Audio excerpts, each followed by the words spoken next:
placer recibir a Robert Silva. Bienvenido, Robert, y gracias por atendernos. Bueno, gracias a ustedes por la oportunidad. Un gusto estar conversando. Hace tiempo que no lo hacíamos. Sí, buenas tardes, Silva. ¿Cómo estás? ¿Qué tal, Valeria? Estábamos repasando un poco para que los oyentes, obviamente que en las últimas horas fue tema y está por todos lados, bueno, por lo menos las opiniones que van surgiendo en torno a lo que comentó Martín Valcorba, el subsecretario de Economía, con respecto al programa del Frente Amplio, que es impagable, que no se puede hacer. Esto lo dijo en el marco del Día del Comité de Base, lo publicaba ayer el semanario Búsqueda. Y queremos ver, bueno, las reacciones que hay desde la oposición y qué mirada se tiene, qué opinión se tiene de esta consideración que se hizo sobre el programa y, bueno, las posibilidades de poder ejecutarlo con el presupuesto disponible. Lo que muchos de nosotros dijimos en la campaña electoral, nosotros dijimos que el Frente Amplio prometía casas renales que eran de difícil construcción o de imposible concreción.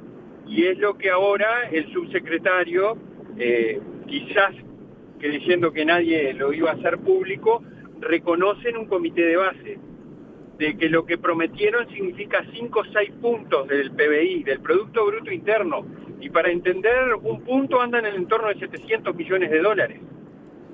Todos sabíamos que lo que se decía es imposible y lo estamos viendo ahora en el proyecto de presupuesto que el gobierno ha remitido. Entonces aquí, como yo dije ayer, caben dos cosas.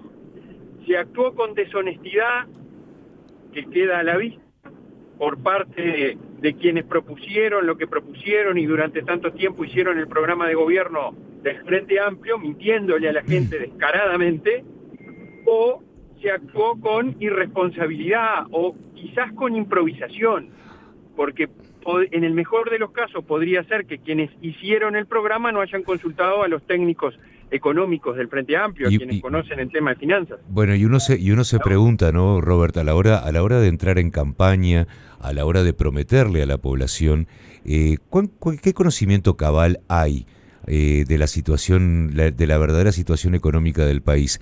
¿Se está en el gobierno o se está intentando llegar al gobierno? Claro, eso también es parte del relato que el Frente Amplio ha tratado de generar, ¿no? Tú acordate cuando ellos presentaron la rendición de cuentas, vinieron con el estado financiero del gobierno, que no era el que se proyectaba, lo cual, a ver, puede ser una situación a atender. Ahora, la diferencia entre el déficit fiscal proyectado y el que va a ser, que eventualmente es una de las excusas puestas por el gobierno, o la eventual deuda de ACE, que no es mucho mayor que la que el Frente Amplio le dejó al gobierno de coalición, nunca son 5 o 6 puntos del PBI, como Valcorba lo reconoció, ¿no?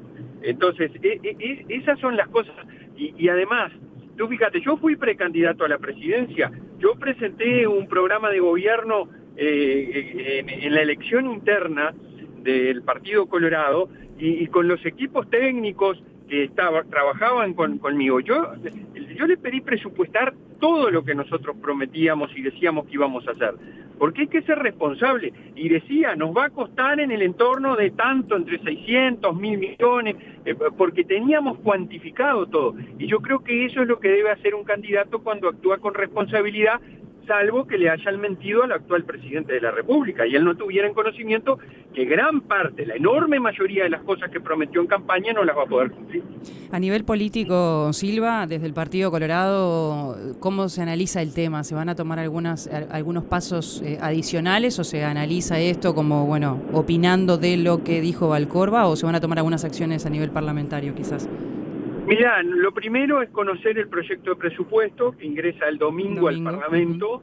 Nosotros el lunes tenemos reunión de bancada con los técnicos y vamos a comenzar a analizar todo esto por sectores de actividad, porque así a grosso modo te digo, a ver, dicen 40% de los 140 millones adicionales son para infancia o un porcentaje de ese estilo. Bueno, es un poco más que lo de la estancia María Dolores, esta tan polémica de colonización. O sea, en cifras vos decís, bueno, ¿dónde están las prioridades del gobierno? ¿Dónde está la optimización en el uso de los recursos?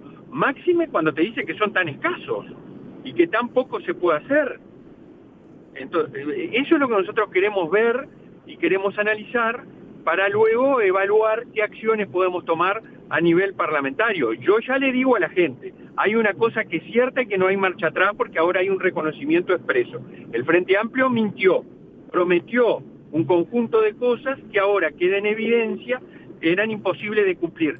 Hubiera la situación financiera que hubiera, como por más que ellos te pongan esto, que lo han puesto últimamente en el debate público, de que la situación financiera no era la esperada. 5 o 6 puntos de Producto Bruto Interno, como dijo el subsecretario de Economía, no es la diferencia. O sea que ellos ya sabían de antemano, como lo reconocieron, que no iban a poder cumplir. Y eso habla de deshonestidad o improvisación, como dice. Error de cálculo, desde su punto de vista, no puede haber. Bueno, pero, entonces, si machazo error de cálculo cometiste, cuidémonos en el gobierno, por favor. Bueno, algunas señales de alerta ya estamos empezando a tener, ¿no? Al momento que tenemos contradicciones. Porque, miren, yo estoy en la oposición. Yo quiero aclarar, nosotros estamos en la oposición, se sabe, pero tenemos una actitud positiva para tratar de encontrar temas importantes para el país, sin perjuicio de marcar aquellas cosas que son contradicciones y errores, porque incluso le estamos haciendo un bien al gobierno. Yo lo he dicho con ACE, con la salud pública del Uruguay, ¿no? En la medida que se plantea, por un lado, no hay recursos o hay una deuda muy importante que afecta a distintos sectores de la salud pública, pero al momento se aprueba una reestructura que da el 60% de aumento a cargos de confianza del Frente Amplio, o crea cargos de confianza para personas de ese partido político. Entonces, esas son las cosas que uno tiene que marcar y es lo que nosotros vamos a hacer. Pero reitero, también preocupados por hacer o tomar decisiones en el Parlamento, aprobar leyes y lo que corresponda que beneficie a la gente y que impacte en la cotidianidad de la vida de la gente, que es lo que nos piden, ¿no? Tantas veces. A veces uno como ciudadano se pregunta, Robert, más allá de lo que es la dinámica de la política, todo lo que ello implica, sobre todo cuando se entra en campaña, si no es responsable que todos sepamos la verdadera situación económica del país, la posibilidad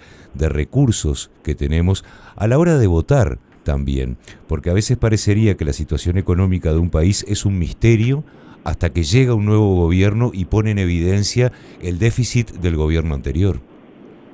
Bueno, sí, no es el caso del Uruguay, porque el Uruguay tiene estadísticas y cuentas públicas que son por todos conocidas y respetadas. Yo no he visto a nadie, ni del Frente Amplio, ni de la coalición, que cuestione una u otra cosa. Sí, lo que, como Damiani nos enseñó, los balances no mienten. Lo que puede eventualmente diferir son las opiniones o de aquellos que hacen los balances.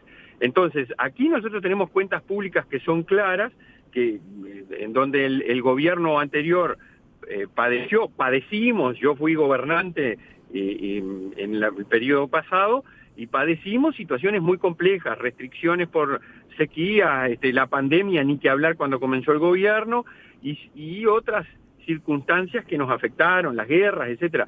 Pero sí hubo un gobierno que dejó las cuentas claras, sin perjuicio, reitero, de que, bueno, pusieran en evidencia el tema de la deuda de ACE o alguna otra circunstancia, como los juicios de los medicamentos y alguna otra situación.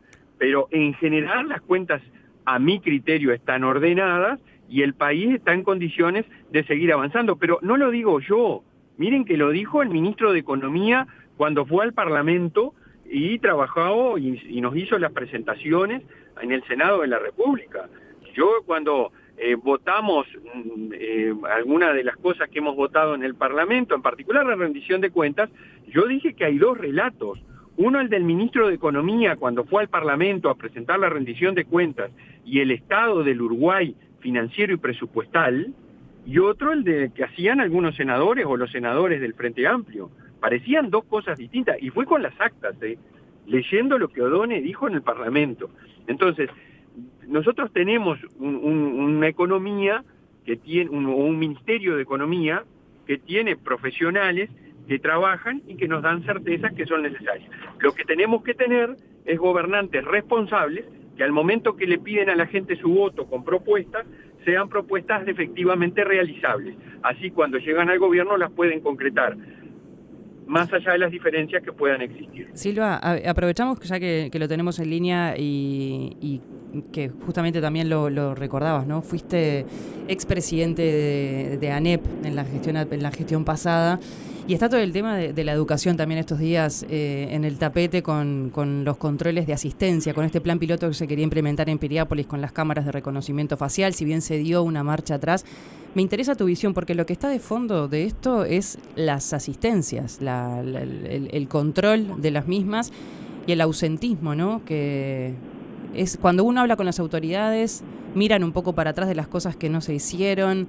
Es como a veces parece como que se pasan la factura de lo que no se hizo y se podría haber solucionado, habría que haber apretado un poco más las clavijas en algo para no llegar a la situación en la que se está ahora, si bien es una situación que desde la pandemia hasta ahora, bueno, lo hablábamos con Celsa Puente el otro día, viene aumentando el tema de las asistencias, de las faltas, de las inasistencias. No, se equivocó Celsa Puente si dijo eso, Desde la pandemia. A partir de la pandemia, obviamente las inasistencias aumentaron. Sí, eso. Luego de la pandemia, pero nosotros venimos en un proceso de mejora y los resultados. Eso, paréntesis para no entreverar con eso. Desde la pandemia hasta ahora las inasistencias han venido aumentando y que como un fenómeno multifactorial. Eso estamos de acuerdo. Claro, a ver, nosotros después de la pandemia aumentaron las inasistencias, pero hemos venido en un proceso de mejora continua. Post-pandemia. Luego de la pandemia aumentamos las inasistencias, pero hemos venido mejorando con distintas estrategias. Estamos por abajo de los datos de prepandemia.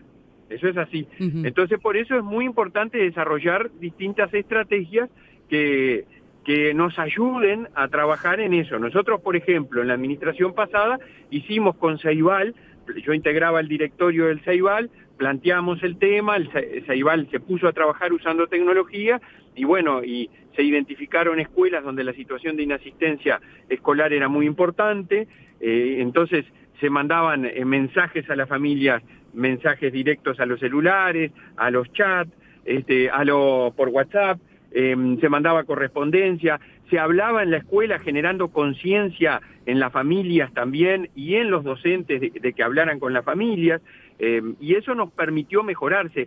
Se inició desde la Dirección General de Primaria un plan Asiste Más a las escuelas, porque es un problema detectado, que además lo teníamos también nosotros desde antes de la pandemia, sobre todo en los niveles de inicial y de primaria, y luego en la adolescencia, terminando, digamos, séptimo, octavo y noveno de liceo, de UTU, ahí se agudiza terriblemente.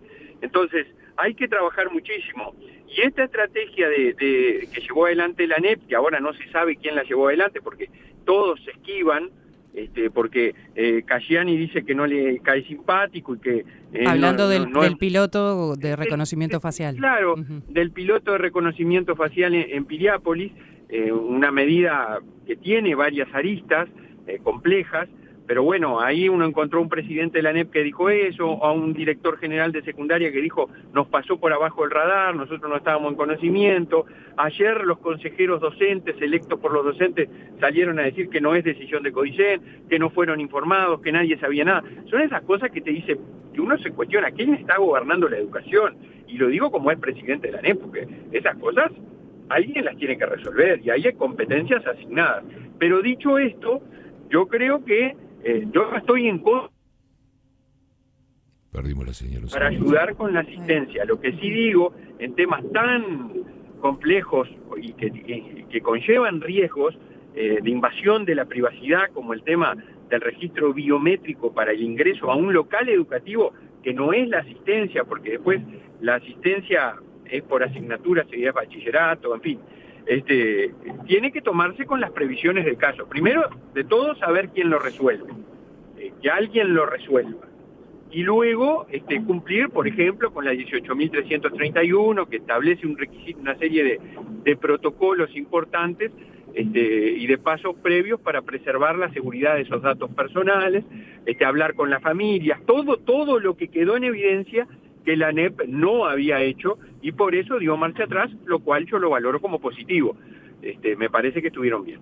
Hizo un pedido de informes, ¿no?, a la ANEP sobre este tema, o por lo menos cuando estaba en debate si se aplicaba o no se aplicaba, creo lo que iba a pasar. Claro, ¿eso pasó? Y yo espero que me lo contesten igual para ver porque yo ahí hablé con mucha gente que sabe del tema. Yo confieso que no soy especialista en este tema, llamé a gente que está en el tema, que me advirtió de algunos riesgos, de algunas formalidades que había que cumplir, de algunos requisitos previos que había que tener, del riesgo que conlleva la emisión de estos datos, ¿no? Entonces, por eso yo creo que incluso puede ayudar a la ANEP a tener en cuenta la serie de factores que están involucrados en una decisión de este tipo. Y además yo pongo digamos, en cuestión si es esta la medida para combatir el ausentismo, porque miren, hay portafolio docente, hay uso de tecnología en forma importante para tener el tema de la asistencia de los chiquilines, ¿no? Hay mucho uso de tecnología, hay un sistema de alertas tempranas que la ANEP tiene ante determinada cantidad de faltas que van surgiendo, se activan alertas a los adscriptos, a los profesores orientadores pedagógicos, en fin, hay una serie de cosas. Yo creo que acá hay que invertir plata, en vez de cámaras, que sale muy caro todo esto, también me lo han advertido, ¿no? En los 2.790 centros que tiene la ANEP, yo creo que hay que invertir más en acompañamiento, en estrategias de equipos multidisciplinarios. En eso Silva coincide con lo que decía el núcleo docente del Liceo de Piriápolis, que justamente hablábamos con ellos el otro día, decían que en vez de ir por el lado de tecnología había que tener equipos multidisciplinarios para atender justamente también a los alumnos desde distintos puntos de vista, ¿no? Que era por ahí sí, la necesidad que ellos veían. Sensibilizar a las familias también, porque a ver, el primer responsable de que un chiquilín vaya a un liceo o a una escuela, somos la familia, somos los padres, ¿no? Porque si no, no tiene sentido, me parece. ¿Cómo puede ser que nosotros estemos insistiendo en la asistencia cuando eso no surge desde el propio núcleo familiar? Entonces también hay que hacer actividades con la familia, sensibilización, faltar una vez por mes a la escuela o al liceo, son tantas faltas al año, se pierden tantas cosas, en fin, yo creo que todo eso hay que trabajar. Muy bien. Robert Silva, muchísimas gracias por este contacto y por estos minutos. Bueno, gracias a ustedes, un gusto y seguimos adelante. Muchas gracias, Silva. Muy bien. Buenas tardes. Gracias.